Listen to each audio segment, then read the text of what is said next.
Hola amigos, bienvenidos a otra sesión de Sábado Cultural que vamos a dedicar más o menos a lo que anuncié ayer, no necesariamente a investigar, a examinar, a comentar el libro de Karl Popper, La sociedad abierta y sus enemigos, sino que a tocar un tema que está relacionado con eso. El libro es preferible que lo lean ustedes.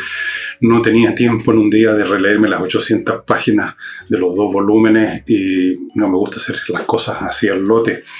Pero antes de entrar en materia, les quiero recordar que están disponibles en mi sitio El Villegas mis libros, los últimos, que son estos más Envejezco, muérase. Este no es tan último, en realidad se publicó por primera vez hace ya un par de años, creo, pero se han hecho tantas reediciones, 4 o más reimpresiones, que siempre me parece como nuevo y está todavía absolutamente vigente. Y La Torre de Papel, totalmente vigente, no es un libro de la contingencia, tiene que ver con los libros que se han perdido, con libros que se han olvidado, tiene muchos ángulos para tratar de distintos autores, libros y cosas como esas. Yo creo que al público lector le puede interesar mucho y se puede divertir bastante, por lo que digo aquí, de montones de cosas. Algunas les parecerán bien y otras mal, ustedes verán. Y Envejezco, muérase tiene que ver con el tema del envejecimiento, cómo se vive realmente esa etapa que los publicistas siempre pintan como los años dorados, lo cual es una mentira espantosa. No tienen nada de dorado, tienen más bien el color blanco de las enfermeras y de las vendas, los parchecuritas. Eso. Y no olviden a Ignacio, no les digo más, ya les he dicho bastante. Esto ya es un asunto que hay que hacerlo y no escuchar más el relato de los problemas de la familia de esta guagua. La próxima semana ya les voy a estar anunciando algunas novedades en materia de libros, algunos nuevos combos que estamos preparando, no solamente los que ustedes ya conocen, que es La insurrección más Envejezco, muérase, luego estos dos con Envejezco, muérase. Esos son los combos que están en este momento vigentes, de los cuales les he estado hablando harto tiempo. Vienen otros combos con otros libros que son interesantes, así que la próxima semana ustedes van a tener nuevas ofertas y más adelante ya verán lo que viene. Creo que va a aparecer ya en las redes sociales, o no sé cómo se llaman esas cuestiones, donde les cuento lo que estamos en este momento metiendo ya en imprenta. Bueno, Popper se refirió a la sociedad abierta y sus enemigos, y ustedes se preguntarán qué es lo que es una sociedad abierta y quiénes son sus enemigos. Las sociedades abiertas, se refiere Popper, y me voy a referir yo, a sociedades donde no hay un pesado cuerpo doctrinario, ya sea político o religioso, o un sistema de costumbres, de tabús, de normas, que sea absolutamente dominante y dentro del cual tengan que vivir los miembros de esa sociedad sin poder salir, so pena de sufrir algún tipo de sanción. No pueden pensar de una manera distinta, no pueden comportarse de una manera distinta, tienen que someterse a las reglas, a las normas y a las costumbres imperantes, tienen que aceptar lo que se dice sobre el mundo, sobre los demás, sobre el más allá o el más acá, tienen que aceptar las justificaciones o legitimaciones del poder establecido, tienen que aceptar todo eso. Esa es una sociedad cerrada. Una sociedad abierta es lo contrario de todo eso. No hay tal sistema de dominio ideológico, no hay tal sistema de presencia del Estado armado de esta doctrina y armado de recursos de coacción que ponga límites a la acción y al pensamiento de los individuos. Naturalmente que esto es una cuestión de grado, estimados amigos. Las sociedades abiertas lo son en grados distintos y en muchos casos son abiertas en el sentido de dar libertad a una parte de sus miembros, pero no a otra. Un caso clásico que ha sido estudiado y descrito millones de veces es el de las polis griegas del período clásico, para irme al punto, digamos, donde esto es más claro. Y específicamente incluso en Atenas, donde reinaba en la forma más... perdónenme. Más perfecta la democracia de esa época.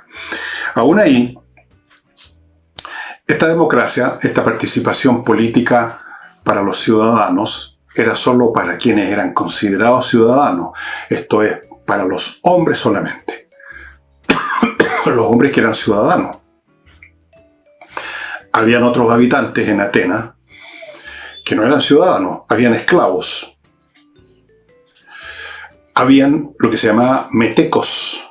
Estoy castellanizando una palabra griega. Metecos, que eran extranjeros, personas que vivían en Atenas, incluso eran invitados a ir a Atenas y a vivir y a establecerse ahí, porque traían algún tipo de habilidades artesanales, comerciales, lo que sea, y eran útiles para la ciudad, y tenían una serie de derechos, podían recurrir a la justicia ateniense, incluso tenían algunos deberes militares, en caso de emergencia eran formados como soldados en la infantería, qué sé yo, pero no tenían derechos políticos. Y las mujeres no tenían ningún derecho político. Las mujeres vivían encerradas literalmente dentro de su casa. Y dentro de su casa, si llegaban visitas, se tenían que fondear en sus piezas que estaban en el segundo piso, y en el primero estaban los hombres haciendo su vida. Las mujeres no tenían ni un derecho político, tenían muy pocos derechos. Así que no podemos decir que Atenas era una sociedad abierta tal como la entendemos nosotros, tal como entendemos una sociedad moderna, democrática, por lo menos occidental del siglo XXI o del siglo XX. Pero obviamente que comparado a Atenas con otras ciudades como Esparta del mundo griego o con los imperios orientales, era una sociedad abierta. Era una sociedad abierta porque estos ciudadanos, o estos metecos incluso también, no estaban bajo el peso de una doctrina oficial, de un sistema único, monopólico, que obligara a todos a pensar y a comportarse de cierta forma. Habían, por supuesto, una religión, si es que podemos llamarla así, las creencias de los griegos en los dioses del Olimpo, habían culto, otro tipo de culto, los cultos de misterio que se llaman, que eran más secretos, por eso se llaman de misterios. Habían un montón de cosas que ponían límites. Todo ciudadano ateniense era miembro de una fratria o una hermandad. No era una hermandad de sangre, era una hermandad que se generaba en el sentido de que ciertos ciudadanos elegidos de cierta manera tenían entre sí determinadas relaciones de mayor intimidad, de ayuda mutua, se reunían en ciertas ocasiones para comer, para celebrar algún culto particular de esa fratria, se ayudaban, eran como un club. Naturalmente tampoco un ciudadano ateniense podía impunemente mofarse de los dioses del Olimpo. Se acusó de eso, entre otras cosas, a Sócrates para ejecutarlo, que era un hombre que no creía y se mofaba de los dioses atenienses. Pero a pesar de eso, por la misma multiplicidad de distintas agrupaciones, de distintas fratrias, de distintas tribus, Atenas está dividida por razones administrativas y políticas nada más en 10 tribus, no tenía ninguna relación más allá que la división que hizo el fundador de la democracia moderna ateniense, que se llama Clístenes. Habían restricciones, habían costumbres como en toda sociedad, cosas que no se podían hacer o decir sin sufrir algún tipo de sanción, pero no había una doctrina oficial pesada que cayera encima. Los ciudadanos atenienses eran libres en muchos sentidos, no solo políticos, podían moverse, viajar, iniciar actividades, etc.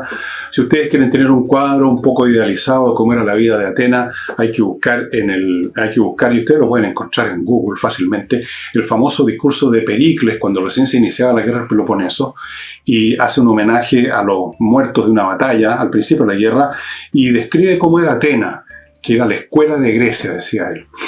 Ahí habla cómo funcionaba esa democracia.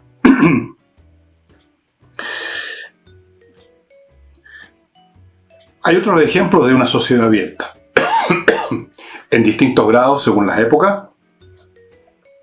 Por ejemplo, avanzando muchos siglos, las ciudades autónomas, que eran políticamente autónomas como las polis griegas, pero en este caso no eran polis griegas, del Renacimiento italiano, Milán, Florencia, Venecia, Verona, tantas otras, ¿no? Vinci, Génova, montones. Tenían distintos regímenes políticos, a veces gobernaba una oligarquía de comerciantes, los ricachones, como por ejemplo básicamente era así en Venecia, con distintos mecanismos. A veces había un ciudadano que era más poderoso que los demás y era como, no el rey oficialmente, ni el presidente, pero era el hombre que con sus recursos militares o económicos o de prestigio, digamos, mangoneaba los organismos de poder que existieran. Pero había un organismo, eran colectivos, alguien podía influir más que otro, alguien podía en un momento dado dominar esos cuerpos colectivos políticos, pero existían. Y fuera de eso, incluso en la ciudad en que estuviese más dominada por uno de estos grandes personajes como Lorenzo el Magnífico y gente así, o los Sforza en Milán, había libertad. No había, a pesar de que existía una religión, la religión que era la cristiandad, pero no existía un peso que obligara a los ciudadanos de cualquiera de estas ciudades que he mencionado a comportarse rígidamente de cierta manera. Habían muchos grados de libertad. Y había mucho comercio. El comercio trae, en cierto sentido, un sentido cosmopolita, sobre todo el comercio de esas ciudades era con otras ciudades o con otros reinos, incluso con los musulmanes. Eso genera actitudes más abiertas porque uno tiene que negociar con todo el mundo. Y a pesar de la existencia de una cristiandad, no habían alternativas religiosas, usted tenía que ser cristiano, pero había muchos grados de libertad, habían personajes, especialmente en las clases altas de esas ciudades, que se podían permitir actitudes de postura un poquitito más seculares, llamemos así, más alejadas de la religión, bordeando incluso la herejía. Naturalmente se les miraba con el ceño fruncido y en algún momento podía intervenir la iglesia, pero habían grados de libertad. Eran sociedades que tenían bastantes grados de libertad y eso es una de las razones por las cuales en esas sociedades las artes prosperaron tanto. Estamos hablando del periodo, los siglos XIV, XV, XVI, incluso XVII, en que las ciudades italianas produjeron tal cantidad de genios en las artes plásticas, en la arquitectura, en la escultura. Aquí hablamos de los Leonardo da Vinci, de los Miguel Ángel, de los qué sé yo, de los tantos artistas, los Botticelli, miles. No solamente los nombres que todos conocemos, muchos más. Y tenemos, por supuesto, el ejemplo de las sociedades modernas de Occidente, donde políticamente reina la democracia. No deberíamos decir reina la democracia, impera la democracia, o tampoco, porque ahí suena a imperio. Donde rige la democracia, donde no hay una religión oficial, cada cual puede tener la religión que quiera, donde no hay un credo político oficial, puesto que son democracias y por lo tanto y por definición hay distintos puntos de vista que están compitiendo por el poder, y donde por lo tanto los ciudadanos cuentan con enormes libertades para moverse dentro del territorio de su país, no tienen que pedir permiso, pueden viajar fuera, pueden escribir lo que quieran, por lo menos hasta no hace mucho. Eso se está terminando un poco, parece en algunas partes, por el imperio cada vez mayor del discurso políticamente correcto, pero todavía no ha llegado al caso de que sea tan hegemónico.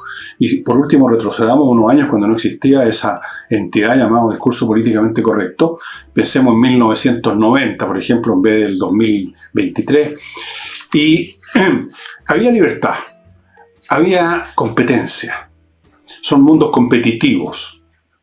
Son mundos donde la gente lucha unos contra otros sin métodos violentos, por supuesto dentro de la ley, por el dinero, por la fama, por el prestigio, por la gloria, por mejorar su situación.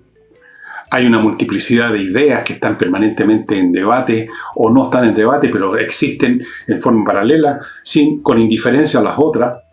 Esas son sociedades abiertas. Y luego tenemos el caso contrario, sociedades cerradas que son las que han predominado durante la mayor parte de la historia humana. La mayor parte de la historia humana ha sido una historia regida por sistemas más bien cerrados. Les pongo ejemplos, y hasta el día de hoy. El Imperio Persa, contra el cual entró en guerra en un momento dado, las guerras médicas, Grecia. No Grecia, no existía Grecia como tal. Las ciudades griegas, o algunas ciudades griegas, otras se corrieron, otras incluso tenían una relación más bien amistosa con el imperio persa, pero Atenas, Esparta, Platea y otras ciudades, digamos, lucharon contra un imperio. En ese imperio regía el emperador, regía una estructura de costumbres, de ideas, una religión, una visión unitaria. La mayor parte de la población eran campesinos sometidos al señor de la tierra de ese lugar, y luego ese señor sometido a otro señor, y finalmente todo sometido al emperador por derecho divino. No se hablaba del derecho divino, pero básicamente era latente la concepción que había.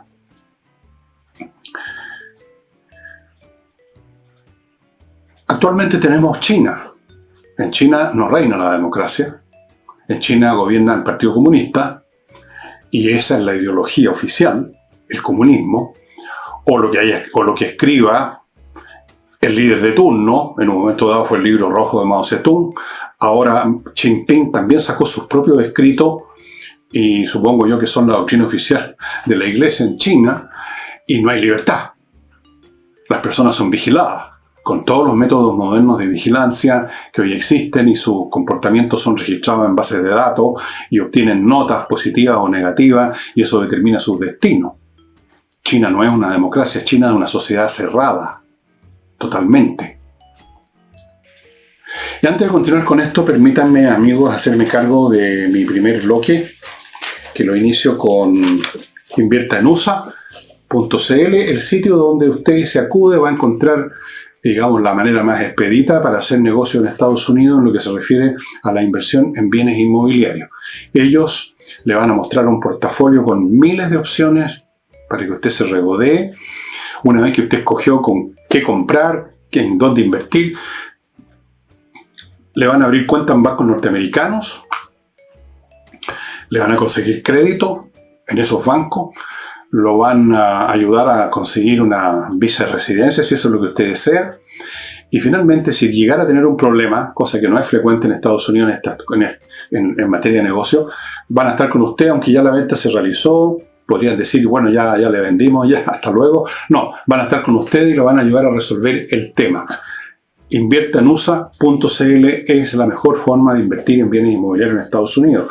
Continúo con Oxinova, el polvito mágico que les he mostrado en tantas ocasiones, que mezclado con 1 litro de agua más o menos, y siguiendo las instrucciones de acá, que son muy sencillas, tienen que ver con el tiempo en que uno deja este polvito en el agua, se va a producir una colonia de bacterias que es la solución para los malos olores. Usted echa este líquido allí donde hay malos olores, por ejemplo un pozo séptico, y los olores se van a terminar porque estas bacterias destruyen a las que producen el mal olor, que son otro tipo de bacterias, las anaeróbicas.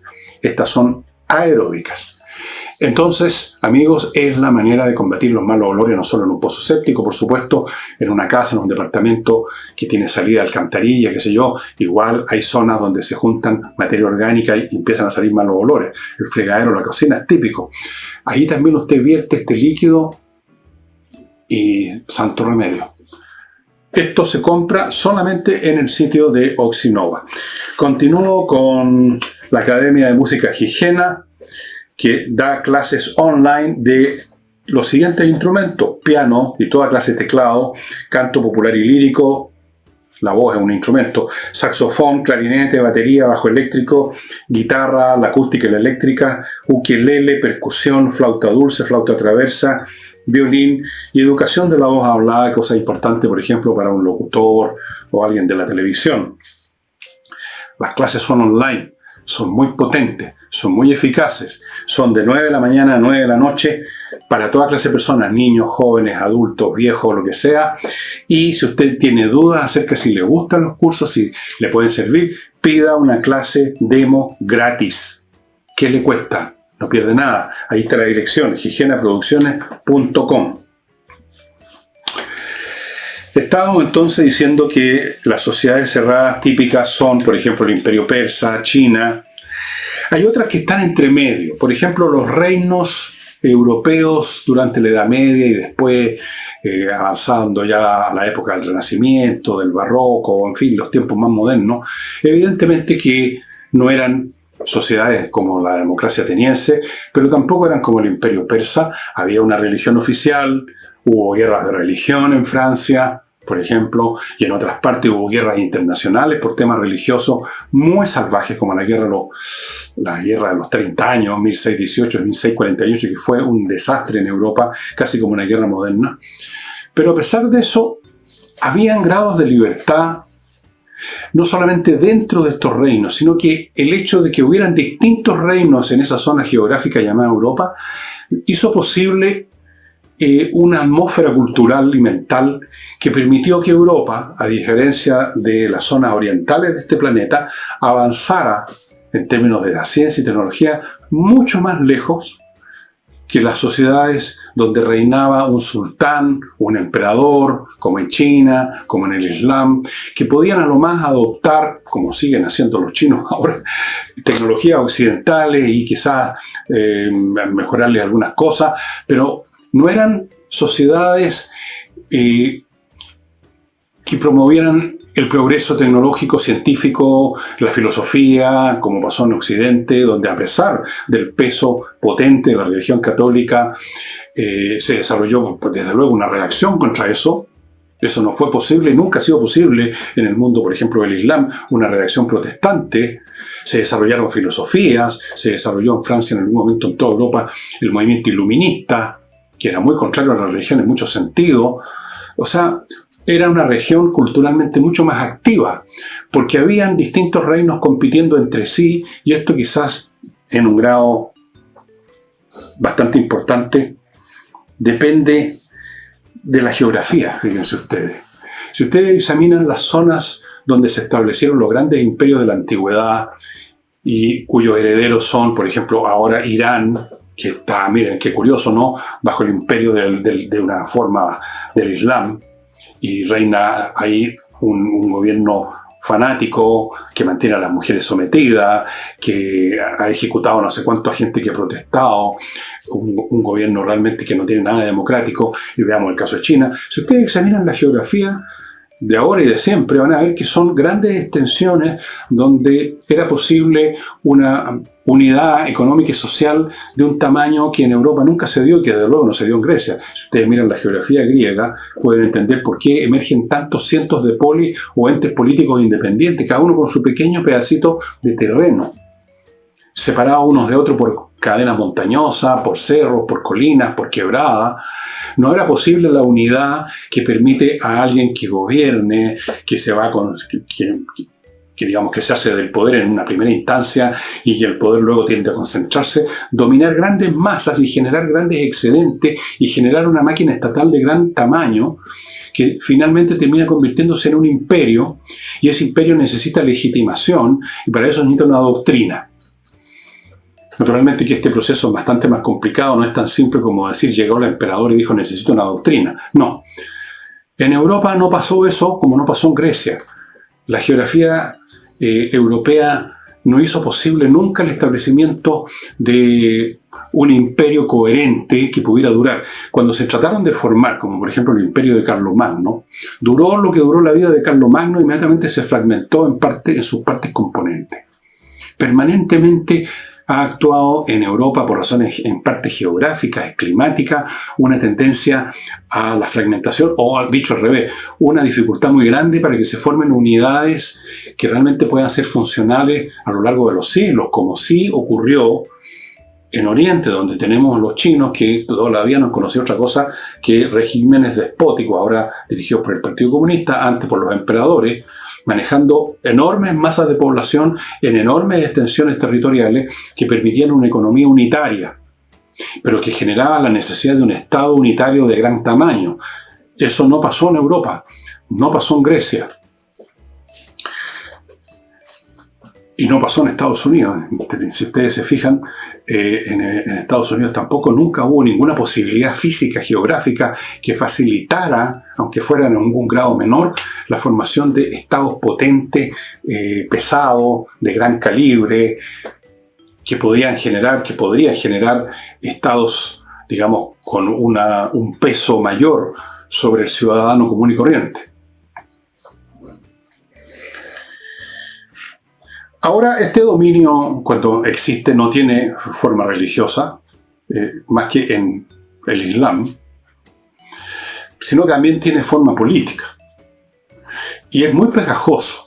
Fíjense ustedes que en Rusia se deshicieron del dominio del Partido Comunista para caer ahora en el dominio de la nueva casta gobernante, titulada, dirigida, tiene como titular a Vladimir Putin y su camarilla militar, civil, y los rusos siguen sin conocer la democracia. Y si ustedes examinan la geografía, vean ustedes un mapa, ¿qué es lo que es Rusia? El país más grande geográficamente del mundo, una gran extensión, más o menos pareja, donde era posible y quizás necesario la formación de centralizaciones de gran calibre. Todo esto, por supuesto, no es mecánico, no es tan determinista. Lo estoy mencionando como uno de los factores que hace posible que en algunas partes tienda a generarse un sistema político de gran extensión, de gran peso y con una doctrina que naturalmente para legitimar la existencia, esa estructura, no puede resistir la disidencia. ¿Y por qué? Se preguntarán ustedes. Porque esta estructura de poder que genera intereses económicos, materiales, para los que están arriba en esa estructura, sostenida por la legitimidad de una religión o de una doctrina política, como era la Unión Soviética, el comunismo, la disidencia necesariamente es potencialmente necesaria y potencialmente, y a veces siempre,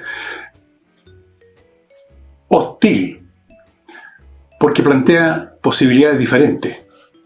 Y cuando usted funciona sobre la base de una ideología hegemónica, cualquier idea distinta puede carcomer el edificio completo tarde o temprano. Entonces la disidencia no es admitida en el Islam, no es admitida en China, no era admitida y tampoco es admitida hoy día en la Unión Soviética. Fíjense ustedes que ahora la Unión Soviética, que volvió a ser Rusia, mete en la cárcel por 20 años a alguien que no usa el lenguaje políticamente correcto establecido por Putin para definir la guerra con Ucrania. Y los medios de comunicación están totalmente controlados por el Kremlin.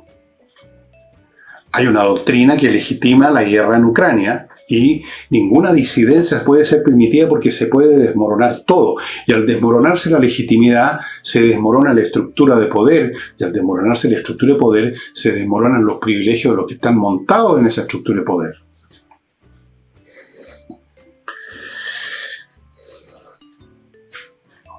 Ahora, ¿cómo y por qué llegan a establecerse estos regímenes cerrados? Es un tema muy complicado.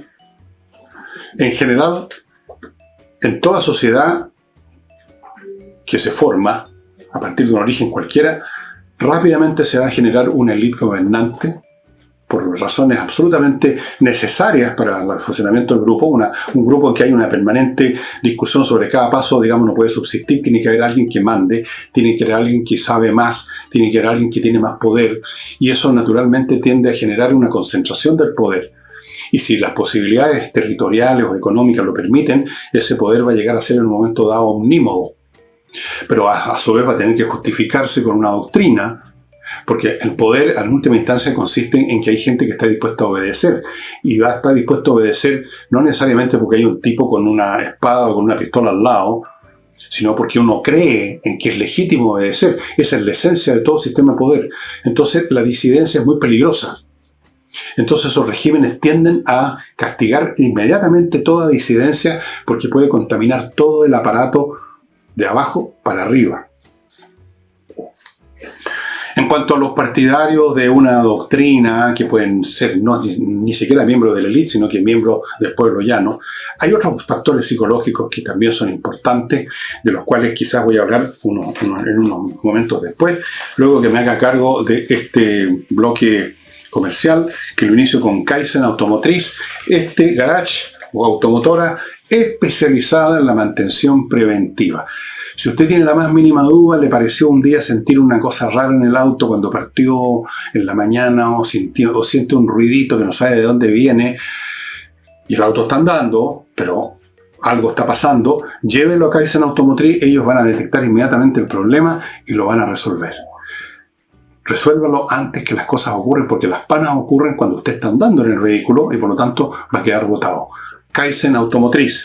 Continúo con González y compañía, un buffet de abogados penalistas a cargo, por lo tanto, de los temas más peliagudos de la justicia que tienen que ver con el Código Penal. Es decir, cuando usted necesita un abogado penalista es porque se le está acusando o usted está acusando de un delito penal, de un crimen de alguna clase, un robo, un asalto, un asesinato, alguna cosa como esa. González y compañía son un buffet tremendamente especializado, formado en parte por abogados que fueron fiscales y que conocen, por lo tanto, todos los aspectos de una situación penal y que están a cargo de, en este mismo momento que estoy hablando, de temas re importantes, algunos de los cuales salen de vez en cuando en la televisión, no solamente uno que ya he mencionado antes, sino que uno nuevo en este momento, González y compañía. Y termino con Climo, miclimo.com, que todavía hasta el 30 de abril, quedan 2-3 días, mantiene vigente su promoción de equipos Ambo, con descuentos en los equipos y descuentos en la instalación. Amigos, esta es una oportunidad, aproveche. Esto ellos lo llaman temporada baja, pero ya se termina, viene el invierno. Esperemos que este fin de semana llueva, esperemos que usted esté viendo este programa con lluvia, ojalá, por lo menos Santiago. Y bueno, aproveche esta oportunidad, estimados amigos. La razón por la cual personas comunes y corrientes, ni siquiera personas que tienen un interés en estar arriba y que por lo tanto defienden a todo, digamos, sin límites la doctrina que los mantiene arriba, la razón por la cual hay gente común y corriente que se pliega a esto son numerosas. En parte por interés de escalar posiciones, en parte porque una ideología coherente y global es muy, como dijéramos, es muy rentable para personas comunes y corrientes que no hacen el esfuerzo personal de desarrollar sus propias ideas sobre nada, pero viven de todas formas llenos de preguntas, llenos de inseguridad, y viene una doctrina que les explica todo, maravilloso. Además, cuando llega al nivel digamos, de la masa ciudadana o de los súbditos, estas doctrinas se simplifican enormemente. Es decir, por ejemplo, en la cristiandad no tiene nada que ver la teología de los grandes teólogos cristianos, lleno de argumentos, de filosóficos, Santo Tomás de Aquino, no tiene nada que ver con la fe del carbonero que simplemente cree porque cree y cree en 20.000 santos. Hay una distancia abismal. Les da seguridad. Y esa seguridad, digamos, hay que defenderla a toda costa. Si aparece un disidente, y usted lo puede ver en una reunión social, están todos de acuerdo en una idea, aparece un disidente y produce molestia, y el grupo lo va a atacar de una forma o de otra, se van a reír de él, porque les pone en una situación difícil, les pone en duda su fe. Y eso es algo que aquel que tiene una fe en un sistema de ideas, en un sistema religioso, quiere seguirla manteniendo. Y como todo sistema de ideas, básicamente es frágil por naturaleza, porque se basa en representaciones mentales que son, por su propia naturaleza, modificables si se modifican. Entonces, todo sistema de ideas que parece muy sólido, en el fondo es bastante frágil y por consiguiente rechaza, como el pecado mortal, cualquier disidencia. Y luego hay un afán de otros por imponer sus ideas a los demás, que uno lo ve en todo orden de cosas, hasta las cosas más simples. Todo el mundo quiere que usted escuche la música que a ellos les gusta, que usted lea lo que a ellos les gusta, que usted rechace lo que ellos rechazan. Un afán por imponer sus, a veces muy patéticas, pequeñas y ridículas ideas. Eso es casi una... es observable en mucha gente. Es muy común. Pero volviendo al tema, una sociedad cerrada, entonces, es una sociedad que encierra a los ciudadanos, a los habitantes, en un sistema de representaciones sobre el mundo, sobre lo que es correcto, sobre lo que es justo, sobre cómo hay que comportarse unos con otros, y no tolera disidencias, porque esas disidencias podrían carcomer todo el edificio que en última instancia sostiene a los iluminados que siempre están arriba, disfrutando las cosas buenas de la vida, como era la nomenclatura en la Unión Soviética, como son los que han llegado en Chile a las posiciones del Estado y se están forrando los bolsillos, pero obviamente que se están forrando los bolsillos porque está todavía vigente, aunque ya en proceso de decadencia, una ideología progresista, de transformaciones profundas, que los encumbró el poder y quieren seguir ahí. Entonces, esas ideas hay que mantenerlas a toda costa. Y si usted piensa de otra forma, usted es negacionista. Usted es un hereje, usted es un tipo que hay que cancelar. Esto se ve en toda la sociedad, dicho sea de paso en este momento. Por eso que dije que para pensar en las sociedades occidentales democráticas, más vale retroceder en la máquina del tiempo a finales del siglo pasado, porque hoy estamos viendo un proceso de deterioro progresivo de la libertad y de la democracia en todas las naciones del orbe, en grados mayores o menores, con velocidades distintas, pero lo estamos viendo en todas partes. Y finalmente termino el programa insistiéndoles en recomendarles lo que les recomendé ayer, de que consigan ese libro La sociedad abierta y sus enemigos de Karl Popper, que está en inglés en Amazon y en otras partes. Yo no sé si debe haber alguna traducción castellana, no he buscado, pero si usted está interesado puede buscar. En una de esas incluso la encuentra en una librería en Chile. Capaz que se produzca ese milagro. Un milagro difícil hoy en día. Y eso, amigos, sería todo por hoy. No olvidéis, sí, que este domingo tenemos, yes sir, flamenco en la Casa del Jamón. Pero no en la noche, sino que a la hora de almuerzo. Ideal para ir allá temprano, tipo 2:30, 1, sentarse en una mesa que usted ya ha reservado, pedir unos cócteles, un aperitivo, digamos, mejor dicho, pedir cosas para picar, después almorzar y ver y escuchar este magnífico espectáculo que es el flamenco. Así es que, amigos, este domingo en la Casa del Jamón. Sería todo por hoy. Perdonen, mi garganta no está en muy buen estado. Y habría mucho más que decir de la sociedad abierta y las sociedades cerradas, pero obviamente este no es un programa, no es un seminario, ni es un curso, no es más que una pequeña conversación que dura alrededor de 1 hora. Muchas gracias y nos vemos mañana domingo con un autor que todavía no decido, ya tendré que hacerlo ahora en un rato más. Nos vemos.